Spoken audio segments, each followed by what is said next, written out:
Você precisa de um sonho. E isso é importante você entender que o alcance dessa plenitude começa pela nossa obediência a Deus. Você precisa fazer a pontaria certeira. Como eu disse, aquela flecha vai 300 metros. Se você viver uma vida de obediência plena a Deus, você vai avançar, avançar e avançar além dos limites que você queira alcançar. A obediência é vital. Eu creio que todos aqui, todos, querem estar mais perto de Jesus. Amém. Todos nós temos isso. Então, a primeira coisa que a gente precisa entender, tem momentos que a gente está um pouquinho oscilante na nossa jornada de fé. Então é importante que a gente entenda, irmãos, o meu interior e o seu interior, ele deve ser pleno, desejoso da alegria de Deus. A Bíblia diz que a alegria de obedecer, ela é conquistada a partir da alegria do Senhor em nós, porque a alegria do Senhor é a minha força e a sua força. Então vivamos nessa dimensão, porque se eu pensar assim, poxa, o pastor poderia me dar uma regra de quando eu ser obediente? Não existe uma regra. Mas a palavra de Deus, eu como pastor, pastor Edelmir também não pode dizer assim, a gente pode aconselhar, olha, faça isso, ande por aqui, né? Ande dessa, mas no seu dia a dia nós não os vemos. Nós não sabemos como vocês se conduzem. Você que sabe por onde você anda, você que sabe o que você faz de cada dia que Deus te deu. Então é importante que cada um de nós entenda uma coisa: nós precisamos obedecer. As pessoas vendo ou não vendo, porque o grande Deus está contemplando. Né? A nossa vida de obediência, irmãos, ela é interessante porque ela é dinâmica. A dinâmica do reino de Deus é fantástica. No segundo século da igreja, lendo esses dias sobre a história da igreja primitiva, e por isso que eu disse, a gente não pode dizer faça isso, não faça aquilo, mas podemos ditar caminhos. O tempo muda, as pessoas mudam, mas a palavra de Deus permanece para sempre, eternamente, né? Por exemplo, teve um tempo na história da igreja, no segundo século, que os pastores diziam, olha, não use roupa colorida não, crente. Por quê? Porque jogue fora tudo que tiver no seu guarda-roupa que não seja branco. A ideia é essa. Ah, eu não pode dormir em travesseiro macio. Não faz sentido. A gente olhando hoje não faz sentido. Mas naquela época, para os cristãos, eles tinham sentido do porquê aquilo. Ó, venda todos os seus instrumentos musicais e não coma pão branco. Já pensou? Você vender, você não pode vir para a igreja de violão, né? Então, segundo século era assim. Os pastores e líderes indicavam esse caminho. E para eles isso foi instrutivo. Mas para nós, nessa geração, não é. Aqui é outra informação daqueles dias. Interessante. Se a sua obediência a Cristo for sincera, você não pode tomar banho quente. Estava aí assim, ó, nem raspar a barba. Quem se barbeia mente contra aquele que nos criou. Tenta acrescentar algo à sua palavra. Então, esse faça ou não faça é muito complexo, porque depende muito da geração. Mas é importante que a gente entenda uma coisa. Hoje a gente sorri com isso aqui, né? Balança a cabeça quando a gente lê, quando a gente ouve a respeito disso, mas nós não temos sido diferentes daqueles da igreja primitiva. Não temos sido. Porque em dados momentos a gente fica desejoso de imprimir moldes que são feitos algumas vezes por nós, adaptados na palavra de Deus e querendo encaixar na vida dos outros, ou até nós mesmos como cristãos, para não ser plenamente obediente ao pastor, aos líderes, criamos os moldes com alguns versículos para que a gente viva uma meia obediência. Lá na igreja eu estou tendo uma situação recente, e é um mal, eu vou dizer aqui, porque é um mal que está assolando a maioria das igrejas. E isso, como a gente tem livraria, a gente lê pela livraria. Hoje, a maioria dos pastores de ministérios neopentecostais, eles estão aflitos, porque eles estão buscando livros a respeito de dízimos e ofertas, porque porque a maioria dos irmãos não querem mais ser dizimistas e ofertantes. A maioria das pessoas que ministravam nas escolas bíblicas dessas igrejas, elas hoje já não ministram a respeito dos princípios bíblicos com relação a dízimo e oferta, porque acham que é antibíblico. Irmãos, não há na palavra de Deus nenhuma válvula de escape, de pensamento, de raciocínio que a gente possa ter, nenhuma válvula pequena de escape que nos dê uma aberturazinha para a gente não ser dizimista. Não há. Não há como a gente pensar dessa forma. Mas esse mal está atingindo a igreja hoje. Por quê? Porque as pessoas não querem mais obedecer.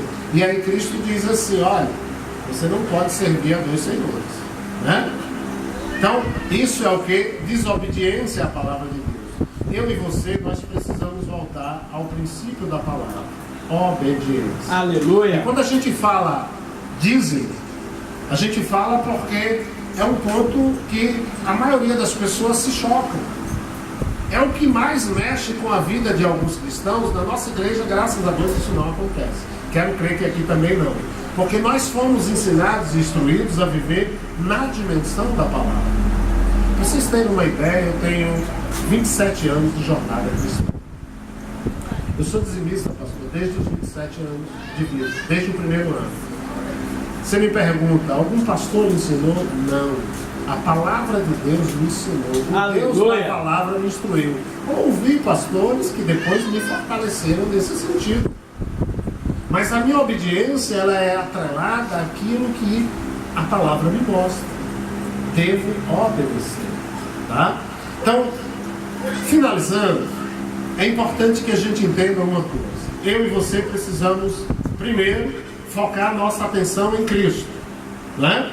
Cristo é o autor e consumador da nossa fé. Segundo, eu quero viver uma vida de obediência plena. Aleluia. À palavra. Então eu tenho que ver se o meu trem descarrilhou. O que da minha vida está fora do trilho? O que na minha vida cristã não está atrelado aos princípios de Deus, para que eu possa viver numa plenitude de obediência? Porque Cristo é Salvador, mas Ele é Senhor. E todo aquele que conhece e entende que Cristo é Senhor da sua história, lhe é obediente. Aleluia. Bem? Então, irmãos, primeira coisa, entender isso. Cristo é o autor e consumador da nossa fé. Segunda coisa, onde foi que eu saí do trilho para voltar para Ele? E a terceira coisa é aquela que é também fundamental. Você tem um sonho? Você tem um projeto? Coloque ele nas mãos de Deus. Amém. Porque a seu tempo, tempo de Deus, tudo se concretizará. Glória a Jesus. E ainda, se você não tem um alvo existencial, busque em Deus que Ele vai te dar. Porque Ele é aquele que nos dá o caminho certo. Então, que o seu alvo a partir de hoje, que o seu sonho possa ser o de se tornar alguém como Cristo Jesus, que no seu amor decidiu amar o Pai, entregando-se na plenitude de todo o seu ser, por amor ao Pai, para alegrar o coração do Pai. Então que eu e você, irmãos, possamos exercitar esse amor pelo Pai, que eu e você possamos exercitar esse amor uns pelos outros, e que nós possamos exercitar também em Deus o desejo de ser obediente. Porque o grande chamado de Deus continua o mesmo. 2000 anos, 2015 anos, 2018, a gente não entende a questão exata do calendário, mas certo é que Ele veio. Cristo veio. E Ele vem. Ele vem. Aleluia. Então, se Ele vem e eu for encontrado em desobediência, misericórdia, né? Se eu for encontrado em meia obediência, misericórdia.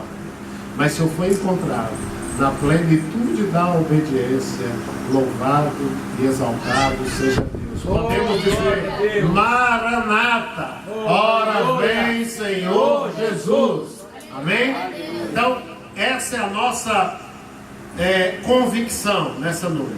Vida de obediência vai nos fazer mudar algumas coisas para que o nome do Senhor seja glorificado e exaltado. Então, primeiro convite que eu vou fazer nesta noite para você é para você que ainda não está na sua jornada de vida cristã.